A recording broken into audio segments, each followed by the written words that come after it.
आणि आता काही महत्त्वाच्या बातम्या। मोहित कंबोज यांना मुंबईमधील 30 SRA प्रकल्प कसे मिळाले? काँग्रेस खासदार वर्षा गायकवाड यांचा आरोप। संबंधित प्रकरणाची चौकशी करण्याचीही केली मागणी। मला मिळालेल्या 30 पैकी 5 SRA प्रकल्पांची यादी द्या, आरोप सिद्ध न केल्यास वर्षा गायकवाड यांनी राजीनामा द्यावा। भाजप नेते मोहित कंबोज यांचं आव्हान। महाराष्ट्राचे नवे राज्यपाल आचार्य देवव्रत यांचा शपथविधी संपन्न। मुख्यमंत्री उपमुख्यमंत्री शिंदे यांची सोहळ्याला उपस्थिती, अजित पवार मात्र अनुपस्थित। वाहतूक कोंडी टाळण्यासाठी एल्फिस्टनमध्ये अधिक पोलीस तैनात करा, आदित्य ठाकरे यांचं पोलीस आयुक्त देवेन भारतींना पत्र।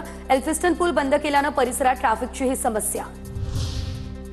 सांगलीच्या कवठे महांकाळ या ठिकाणी घडली स्पेशल सर्व्हिस सारखी घटना। आयकर विभागाचे अधिकारी असल्याचं सांगत प्रसिद्ध डॉक्टर जगन्नाथ म्हेत्रे यांच्या घरी दरोडा, 2 कोटी रुपयांचे दागिने आणि रोख रक्कम केली लंपास।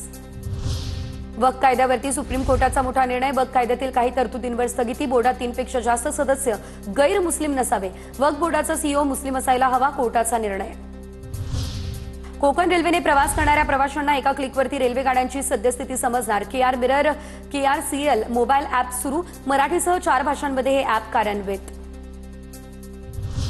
मत्स्य आणि पशुसंवर्धन विभागास कृषीचा दर्जा देण्याचा केंद्राचा विचार, महाराष्ट्राचा कित्ता केंद्र सरकार गिरवणार। मत्स्य व्यवसाय मंत्री नितेश राणे यांच्या मागणीनुसार मुख्यमंत्र्यांनी केली होती घोषणा। देशभरात हा निर्णय लागू करण्याच्या हालचालींना आला वेग।